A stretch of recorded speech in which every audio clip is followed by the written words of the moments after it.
الحمد لله على كل حال ونعوذ بالله من حال أهل النار. رب أعوذ بك من همزات الشياطين وأعوذ بك رب أن يحضرون.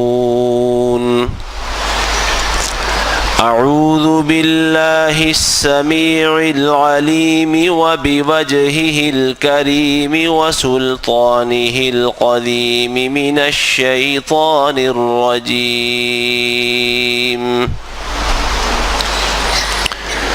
يا أيها الذين آمنوا اتقوا الله ولتنظر نفس ما قدمت لغد واتقوا الله إن الله خبير بما تعملون.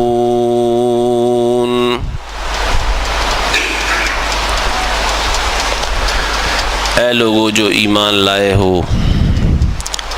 اللہ سے ڈرتے رہو، اور ہر شخص کو وہ دیکھنا چاہیے، غور کرنا چاہیے کہ اس نے کل کے لیے آگے کیا بھیجا ہے. اور تم اللہ سے ہمیشہ ڈر کر رہو، یقیناً اللہ مکمل طور پر باخبر ہے اس سے جو کچھ تم کرتے ہو. ایمان والوں کو تقوی اور پرہیزگاری کا حکم دینے کے ساتھ ساتھ اللہ رب العزت نے اس بات کی طرف توجہ دلائی ہے کہ وہ اپنے کل قیامت کے دن کے متعلق غور کریں، اپنے اندر اس بات کا احساس پیدا کریں اور ہمیشہ دیکھتے رہیں کہ اس دن کے لیے انہوں نے کیا تیاری کر رکھی ہے، آگے کیا سامان تیار کر کے بھیجا ہے. اور یہ اسی زندگی میں غور کرنا ہے. کتنی زندگی ہے یہ اللہ کے علم میں ہے. کم از کم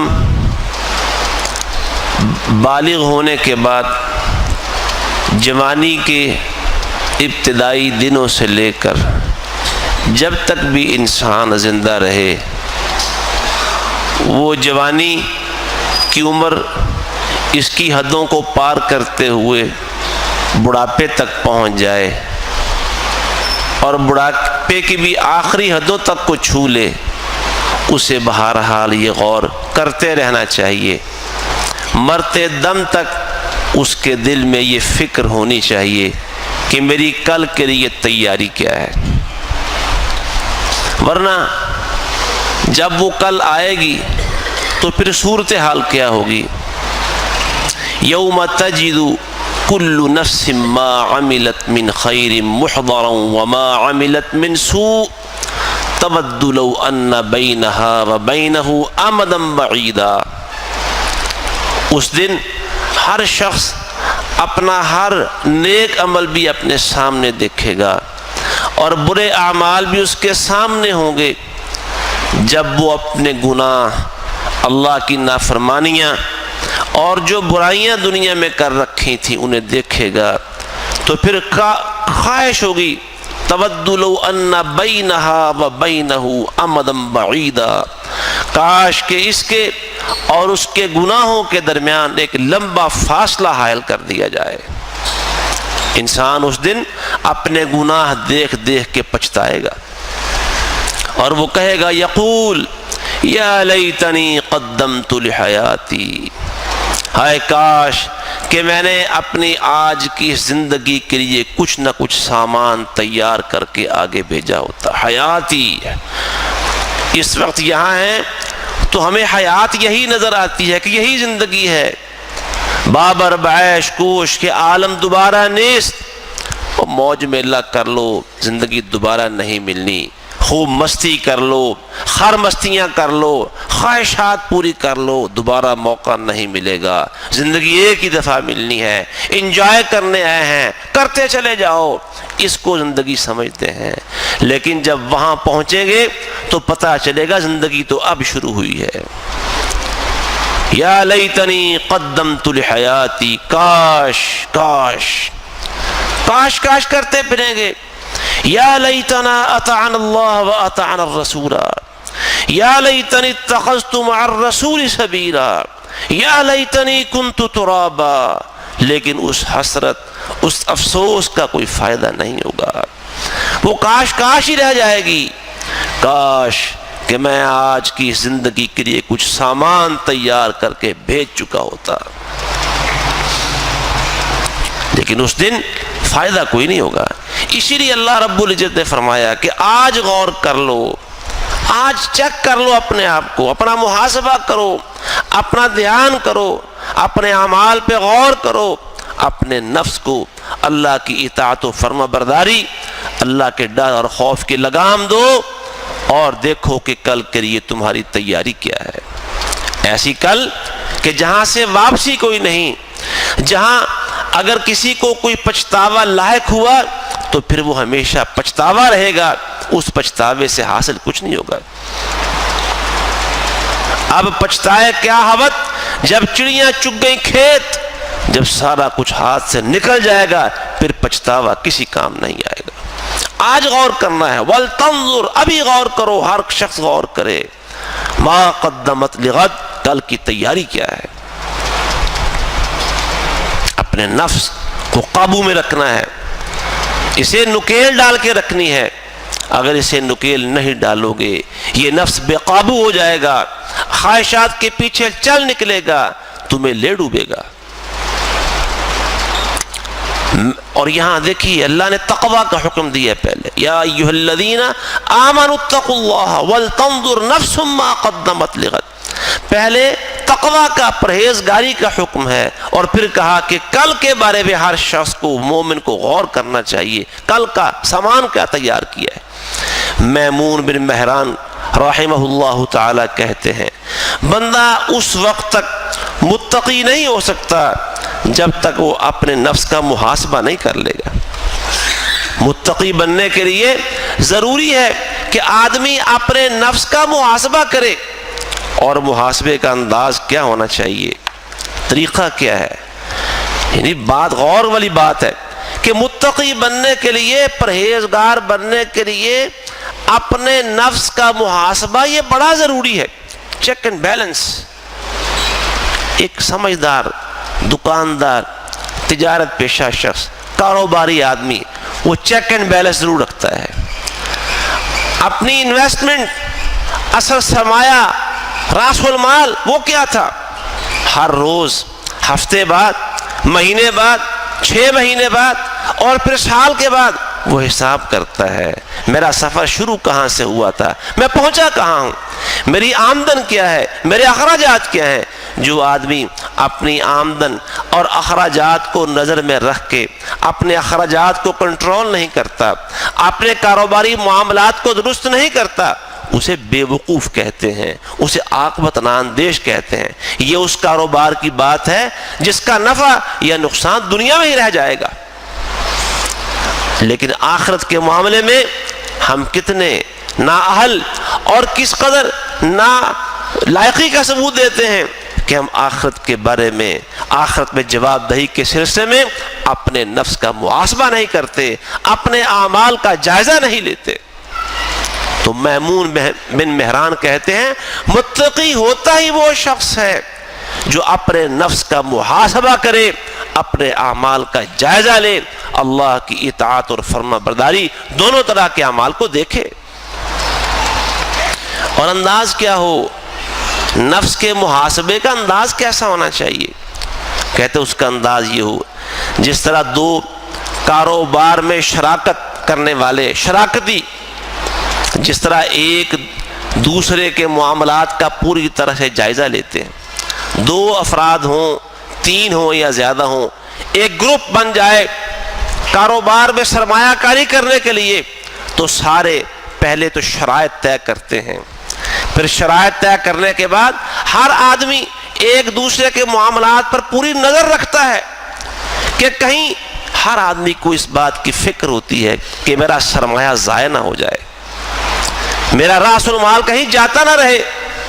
اپنا راس المال بچانے کے لیے اور اپنا نفع حاصل کرنے کے لیے کوئی شراکت دار اپنے دوسرے شراکت دار سے بے نیاز اور غافل نہیں رہ سکتا۔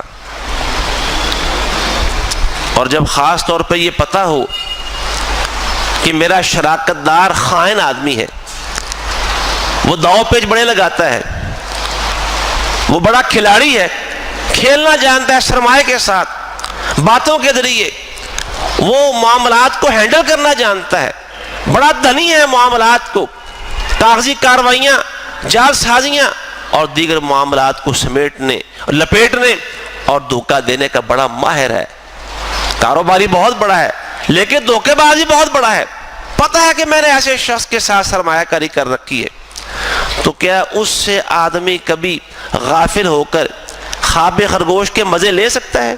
کبھی نہیں لے سکتا۔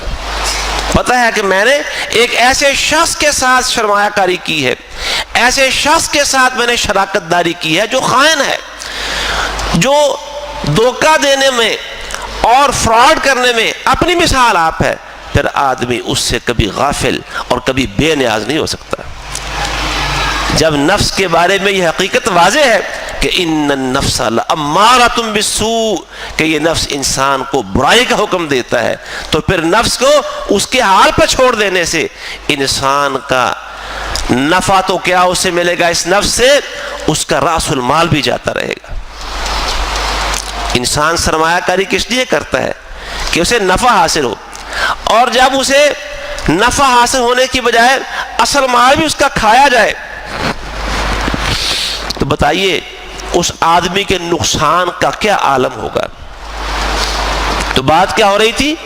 نفس کا محاسبہ اس طرح کرنا ہے جیسے اپنے شراکت دار کا محاسبہ کرنا ضروری ہوتا ہے، اور خاص طور پر جب پتہ ہو کہ وہ خیانت کرنے میں، دھوکہ دینے میں اپنی مثال آپ ہے، اس کا ثانی کوئی نہیں ہے، پھر آدمی اسے اس کی مرضی پر نہیں چھوڑ سکتا، اسے اس کے حال پہ نہیں چھوڑ سکتا، کیونکہ اسے اگر اس کے حال پہ چھوڑ دیا، اس کا حساب نہ لیا، چیک اینڈ بیلنس نہ کیا، ہفتے بعد مہینے بعد کھاتے چیک نہ کیے، طے شدہ شرائط کے مطابق اس کے معاملات کی جانچ پڑتال نہ کی، نفع بھی جائے گا، راس المال بھی جائے گا۔ ہم دنیا کے معاملے میں بڑے حساس، بڑے ذمہ دار واقع ہوتے ہیں عام طور پہ، لیکن اخروی معاملات میں اپنے نفس کا محاسبہ کرنے اور جائزہ لینے میں بڑی غفلت، سستی، کاہلی اور کوتاہی کا شکار ہیں، غفلت کا شکار ہیں۔ عزیزان محترم، ہمیں اپنے نفس کا محاسبہ کرنا چاہیے، ورنہ یہ نفس امارہ لے ڈوبے گا انسان کو تباہی کا شکار بنا کے چھوڑے گا۔ اور خاص طور پر ہمارے جسم کے 7 اعضاء ایسے ہیں جن کی حفاظت اور دیکھ بھال یوں سمجھ لیں کہ دن رات بڑی ضروری ہے، 24 گھنٹے ضروری ہے۔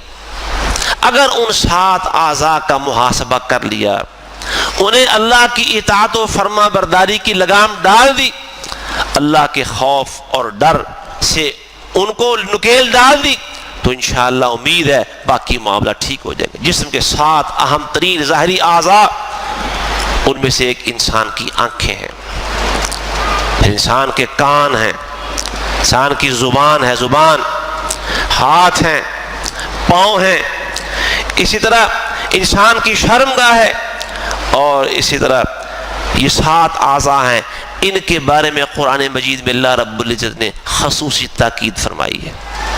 یہ آنکھوں کے بارے میں فرمایا قُلْ لِلْمُؤْمِنِينَ يَغُضُّوا مِنْ أَبْصَارِهِمْ، مومنوں سے کہو اپنے نگاہوں کو جھکا کے رکھیں۔ قُلْ لِلْمُؤْمِنَاتِ يَغْضُضْنَ مِنْ أَبْصَارِهِنَّ، مومنہ عورتوں سے کہو کہ اپنے نگاہوں کو جھکا کے رکھیں۔ نگاہوں کی حفاظت کرنی ہے۔ یہ نگاہیں شیطان کے زہریلے تیروں میں سے ایک تیر ہے۔ اگر یہ زہریلا تیر انسان کے جسم میں پیوست ہو گیا تو تو یہ زہر اتنا خطرناک ہے، اگر اس زہر نے اپنا کام کرنا شروع کر دیا، اس زہر کا پھر تریاق کوئی نہیں ہے، دنیا میں علاج کوئی نہیں ہے۔ نگاہوں کو بچانا ہے، انہیں محفوظ رکھنا ہے۔ ان نگاہوں کے بارے میں اللہ کے ہاں قیامت کے دن باز پرس ہوگی، سوال کیا جائے گا۔ نگاہوں کو بچا کے رکھنا ہے۔ اور اسی طرح اپنے پاؤں جن سے ہم چلتے ہیں، چلنے کا انداز، چال ڈھال کیا ہونی چاہیے، اور یہ پاؤں انسان کو کہاں لے جاتے ہیں، اس پہ غور کرنا ہے۔ وَلَا تَمْشِ فِي الْأَرْضِ مَرَحًا، اللہ سبحانہ وتعالی نے فرمایا زمین پہ اکڑ کے نہ چلا کرو۔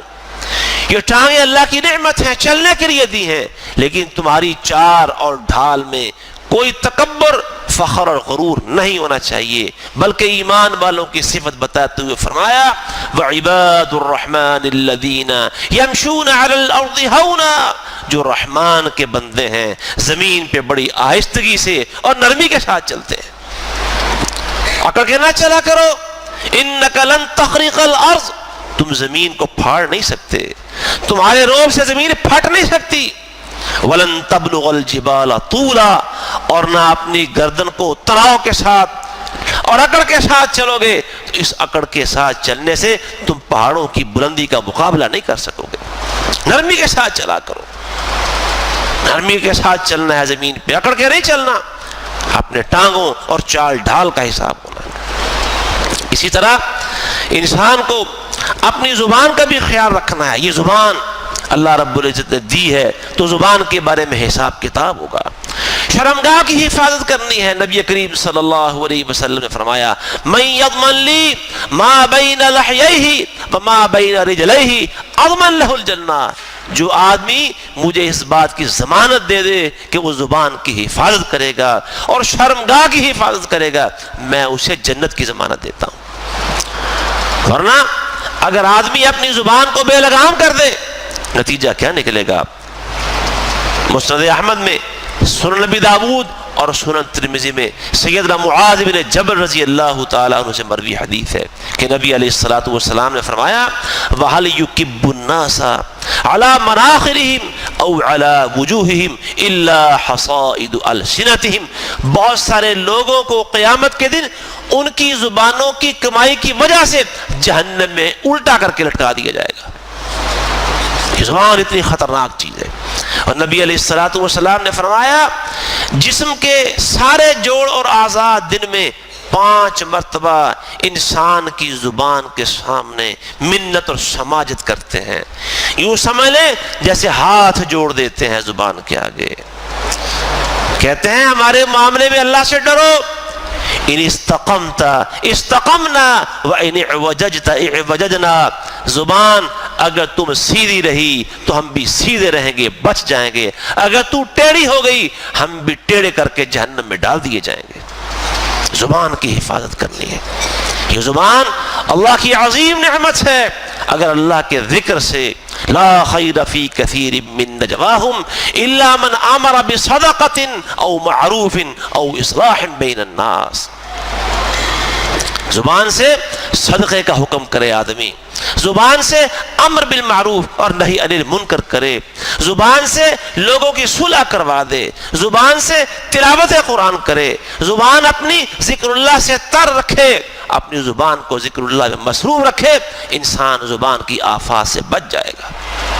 یا ایھا الذین آمنوا اذکروا اللہ ذکرا کثیرا، ایمان والو اللہ کو بہت یاد کیا کرو، وسبحوہ بکرۃ واصیلا، صبح و شام اللہ کی تسبیحات کیا کرو، هو الذی یصلی علیکم وملائکتہ لیخرجکم من الظلمات الی النور، اللہ دن رات تمہارے اوپر اپنی رحمتیں اتارتا ہے اور فرشتے دن رات تمہارے لیے اللہ کے رحمت کی دعائیں کرتے ہیں تاکہ اللہ تمہیں اندھیروں سے نکال کے روشنی کی طرف لے آئے۔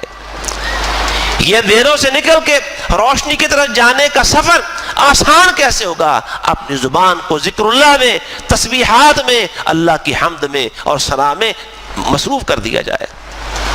زبان اس کو کنٹرول میں کرنا ہے، اسے لگام دینی ہے۔ نبی علیہ الصلوۃ والسلام نے زبان پکڑ کے فرمایا تھا صحابی کو، اے صحابی کف علیک ھذا، اپنی زبان پکڑ کے اپنی انگلی سے اور کہا کف علیک ھذا، اپنی زبان کو قابو میں رکھنا، اپنے کانوں کو کنٹرول میں رکھنا ہے، کانوں سے لغویات نہیں سننی، گالی گلوچ نہیں سننے، گانے اور یہ فوش قسم کی چیزیں نہیں سننی، کانوں کی حفاظت کرنی ہے۔ نبی علیہ الصلوۃ والسلام نے فرمایا جو گندی فاحشہ عورتوں اور موسیقی کے آلات وغیرہ اپنے کانوں سے سنتا ہے، قیامت کے دن اس کے کانوں میں جہنم کا سکہ گرم کر کے ڈالا جائے گا۔ کانوں کی حفاظت کرنی ہے۔ اللہ فرماتا ہے لوگوں ان السمع والبصر والفؤاد کل اولئک کان عنہ مسئولا، لوگوں تمہارے آنکھوں کے اعمال، تمہارے کانوں کے اعمال، تمہارے دلوں کے اعمال، سب کے بارے میں قیامت کے دن سوال کیا جائے گا۔ اپنے ہاتھوں کی حفاظت کرنی ہے، ہاتھوں کی حفاظت۔ نبی علیہ الصلوۃ والسلام نے فرمایا لوگوں کسی پر ظلم نہ کرنا، ظلم کے ساتھ اپنا ہاتھ نہ بڑھانا، ورنہ الظلم ظلمات یوم القیامہ، ایک ظلم قیامت کے دن کئی تہ در تہ اندھیروں کا سبب بن جائے گا۔ ظلم نہیں کرنا۔ مسلمان کی شان کیا ہے؟ المسلم من سلم المسلمون من لسانہ ویدہ، مسلمان تو ہوتا ہی وہ ہے جس کی زبان سے اور جس کے ہاتھ سے دوسرے لوگ محفوظ رہیں۔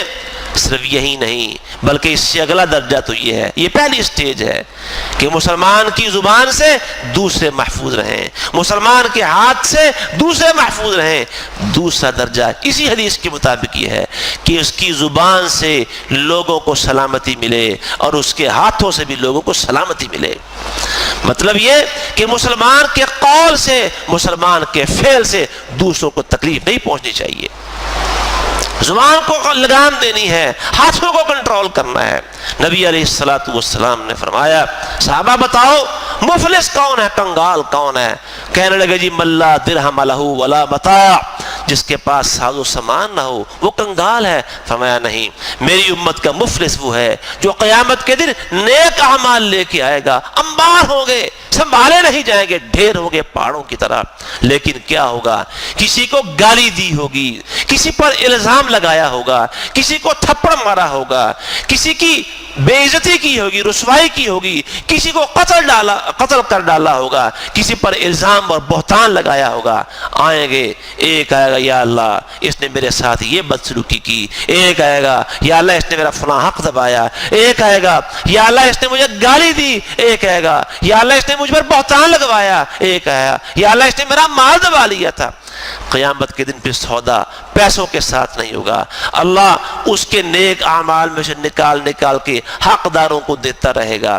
وہ حقدار اپنا حق لے کے جاتے رہیں گے، نیکیاں ختم ہو جائیں گی، لیکن ابھی حقدار باقی ہوں گے، پھر ان کے گناہ اٹھا کے اس کے کھاتے میں ڈالے جائیں گے۔ بالآخر نیکیاں کما کے لانے والا نیکیوں کا پلڑا خالی کر بیٹھے گا اور گناہوں والا پلڑا بھر جائے گا۔ فرشتوں کو حکم ہوگا، اللہ فرمائے گا اے فرشتوں اسے باندھ کے جکڑ کے جہنم کا ایندھن بنا دو۔ یقیناً یہ وہی شخص ہوگا جس نے نہ ہاتھوں کی حفاظت کی، نہ نگاہ کی حفاظت کی، نہ اپنی زبان کی حفاظت کی۔ یہ اپنی زبان سے لوگوں کو اذیتیں پہنچاتا رہا، اپنے ہاتھ سے لوگوں کو اذیتیں پہنچاتا رہا، اپنے وسائل اور تعلقات سے لوگوں کے اوپر ظلم و ستم ڈالتا رہا ہے۔ تو یہ ہاتھوں کی حفاظت کرنی ہے، ٹانگوں کی حفاظت کرنی ہے، زبان کی حفاظت کرنی ہے، نگاہ کی حفاظت کرنی ہے، اور اسی طرح اپنے شرمگاہ کی حفاظت کرنی ہے۔ ان اعضاء کی حفاظت کرنے سے انسان گویا اپنے اعمال کو قابو میں لے آئے گا۔ یہ اگر چند اعضاء قابو میں آ جائیں تو امید ہے کہ اس شخص نے اپنا محاسبہ کر لیا ہے، اپنے آپ کو لگام دے لی ہے، اللہ کے ڈر اور خوف کی نکیل ڈال لی ہے۔ بھائی ہر روز محاسبہ کرنا چاہیے۔ نبی علیہ الصلوۃ والسلام کی سیرت یہ ہے۔ یہ حدیث پہلے بھی کئی دفعہ بیان ہوئی، ہم پڑھتے ہیں، سناتے ہیں، آپ سنتے ہیں۔ آئیے اس حدیث کو ذرا ہم عملی جامہ پہنائیں، اسے اپنے زندگی کا حصہ بنائیں، اپنے اعمال کا، روز مرہ کا۔ نبی علیہ الصلوۃ والسلام نے فرمایا لوگوں میں دن میں 100 مرتبہ استغفار کرتا ہوں۔ ایک روایت میں فرمایا میں دن میں 70 مرتبہ استغفار کرتا ہوں۔ لوگوں اللہ سے توبہ اور استغفار کیا کرو۔ ام المومنین سیدہ عائشہ رضی اللہ عنہا، اسی طرح ابن عمر رضی اللہ عنہما اور دیگر کئی صحابہ بیان کرتے ہیں نبی علیہ الصلوۃ والسلام کئی دفعہ ایسا ہم نے دیکھا کہ کسی مجلس میں تشریف لاتے اور بیٹھنے کے بعد استغفار شروع کر دیتے، استغفار پڑھتے، اللہم اغفر لی وتب علی انک انت التواب الرحیم۔ آپ پڑھنا شروع کرتے، ہم میں سے کوئی گننا شروع کر دیتا، آپ پڑھتے رہتے، ہم شمار کرتے تو ایک ایک مجلس میں آپ 100 مرتبہ استغفار کر لیتے تھے۔ حالانکہ آپ کی عظمت اور آپ کی شان کیا ہے؟ لیغفر لک اللہ ما تقدم من ذنبک وما تأخر، اللہ کے ہاں بخشے بخشائے۔ یہ استغفار کر کے سبق ہمیں دیا ہے کہ لوگوں ہر وقت اپنے اعمال کا جائزہ لیتے رہو، اپنی توبہ اور استغفار کو ہمیشہ تازہ بتازہ رکھو، ہر وقت اپنے گناہوں کو ذہن میں رکھتے ہوئے اللہ سے معافی مانگتے رہا کرو۔ اللہ سے معافی مانگنی چاہیے، اپنے اعمال کا جائزہ لینا ہے، اپنے اعمال کو ہمیشہ نگاہ میں رکھنا ہے کہ انسان کر کیا رہا ہے۔ ایک سلف صالحین میں سے ایک بزرگ، ان کا نام ہی توبہ تھا، توبہ بن سما، 60 سال عمر ہو گئی۔ ایک دن بیٹھے بیٹھے حساب لگانے لگے، ایک گننے لگے کہ کتنے دن بنتے ہیں۔ یہ حساب لگایا کہ 25,500 دن بن گئے ہیں۔ حساب لگانے لگے، تقریباً 25,500 دن میں نے گزار لیے۔ اور اگر بات تو احتساب کی ہے نا، حساب لگانا، جائزہ لینا، چیک اینڈ بیلنس، دھیان دور ہی نکل گیا۔ کہنے لگے اگر روزانہ میں ایک گناہ بھی کرتا رہا ہوں، ایک گناہ، صرف ایک، اور آج مر جاؤں تو گویا میں 25,500 گناہوں کے ساتھ اللہ سے ملاقات کروں گا۔ ایک گناہ بھی اگر کرتا ہوں روزانہ، اور حقیقت یہ ہے کہ روزانہ ایک نہیں کئی ایک گناہ ہم سے سرزد ہوتے ہیں، کئی ایک گناہ جن کا کوئی حساب شمار نہیں ہے، اور ہم گناہوں کو اس طرح نظر انداز کر دیتے ہیں جس طرح ناک میں بیٹھی ہوئی مکھی اڑا دیتے ہیں۔ گناہوں کے معاملے میں سنجیدہ نہیں ہوتے، گناہوں کے معاملے میں ذرا ڈوب کے سوچتے نہیں ہیں، اور وہ سوچنے والا سوچتا ہے کہ اگر میں اسی حالت میں مر گیا تو کم از کم اگر ایک گناہ بھی روزانہ کا ہو تو میں 25,500 گناہوں کے ساتھ اللہ سے ملاقات کروں گا، اللہ کے سامنے کس منہ سے کھڑا ہوں گا میں۔ تو آئیے اپنا حساب کریں، اپنا جائزہ لیں، اپنے اعمال کو ہر صبح دیکھیں، ہر شام دیکھیں۔ جو اپنے اعمال کا جائزہ لیتا ہے، جو اپنے آپ کو احتساب کی عدالت میں خود کھڑا کرتا ہے، اللہ کی رحمت سے امید ہے کہ قیامت کے دن اللہ کے ہاں جو حساب ہونا ہے اس میں اس کے لیے آسانی پیدا کر دی جائے گی۔ اور اگر آج ہم نے اپنے آپ کو نظر انداز کر دیا، اپنا محاسبہ نہ کیا، جائزہ نہ لیا، تو کل کا حساب بڑا شدید ہوگا۔ اللہ ہمیں کل کے حساب سے بچائے، اس کی سختی اور شدت سے بچائے، اور دنیا میں اپنا احتساب کرنے کی توفیق عطا فرمائے۔ وآخر دعوانا ان الحمد للہ رب العالمین۔